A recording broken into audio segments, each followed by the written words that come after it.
It's Harry Potter versus Voldemort. I wonder who will win. You're watching Beyond the Trailers review of Harry Potter and the Deathly Hallows Part 2.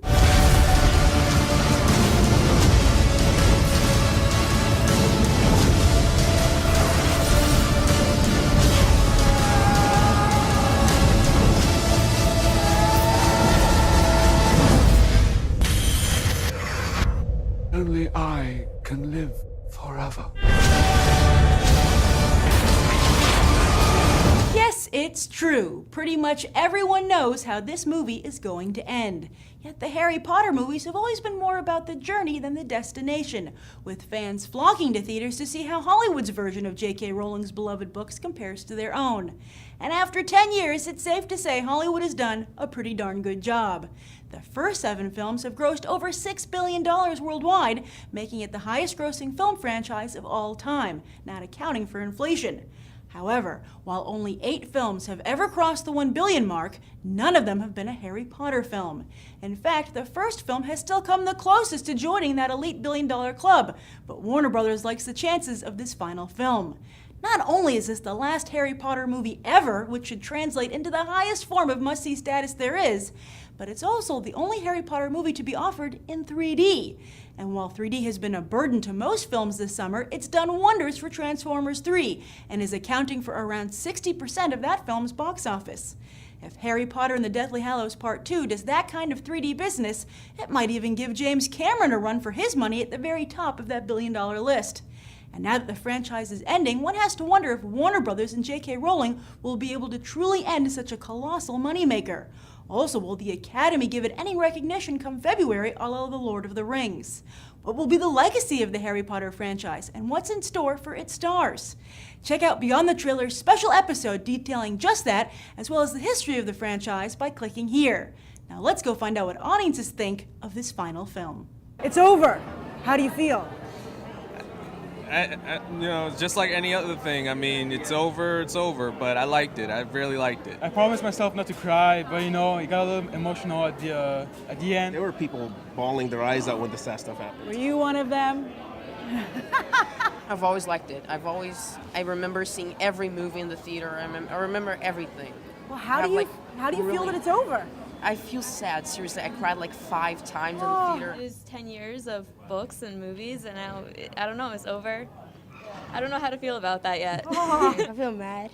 There should be more books. Oh, no. And movies. Yeah? How big of a Harry Potter fan are you? 100%. Do you want it to be over? Or do you secretly want Warner Brothers to come back? No? You want it to be over? It ended very nice. I don't want it to come back. Oh, you don't? Why not? Yeah. Yeah, I just want it to end, so it just ended so perfectly. My heart is still beating.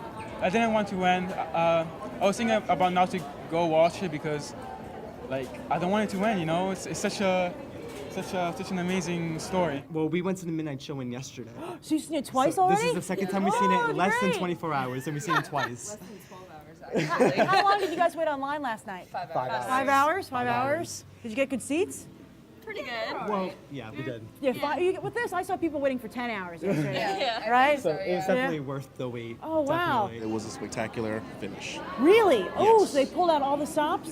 It was a little bit less action than not the book itself, but it's a spectacular freaking movie. Did it have more action than the last A lot more action yeah? than the last one. I'd say it was the best one, with the first one, of course. I think David Yates, this is his best Harry Potter film. Wow. They really just did like a homage to the fans. I was very disappointed because it wasn't following the book at all, I thought. They left out a lot of scenes and they added their own scenes. Oh, it was what? all about aesthetics and they wanted to make it look right, but I don't know. That's a big issue throughout the franchise. Some people have felt, stuff from the book is left out. Yeah. This final one, are they more faithful, the same? I'd say they're about the same. There were some scenes, they didn't include, but those were, minor details, and they didn't need to be in the movie eventually. But yeah, it followed the books. I actually haven't read the books. I'm sad to say I haven't read them. Me neither. I watched the movies. I watched the movies. Yeah.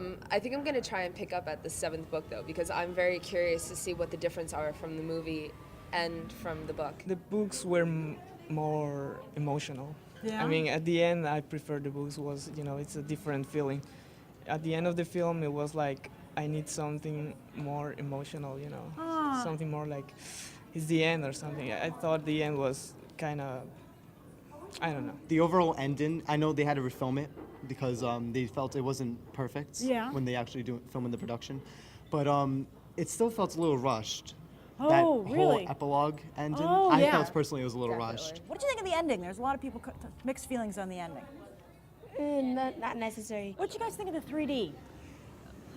I wouldn't say it's exactly worth it, you know, because usually for 3D, you know, I prefer it when the stuff is coming right at you, but it wasn't quite worth it, the money, I guess. If I knew that it wasn't that good in 3D, I wouldn't bought it. But you know, it's a few bucks more. It's not that bad. The 3D wasn't really needed, but I still liked it the same.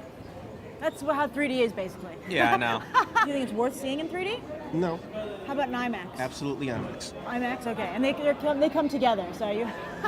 I mean, take the good with the bad. I mean, the IMAX experience for just how big the action is worth it, but the 3D, I really wasn't too impressed with it. Oh, okay. Are you going to miss this franchise? Yes, I am. What do you think you're going to remember the most about the franchise? The characters. Oh, really? And the story development. It's amazing. It's really good. Just growing up with it and seeing the visual effects, that was mainly what attracted me to the first film.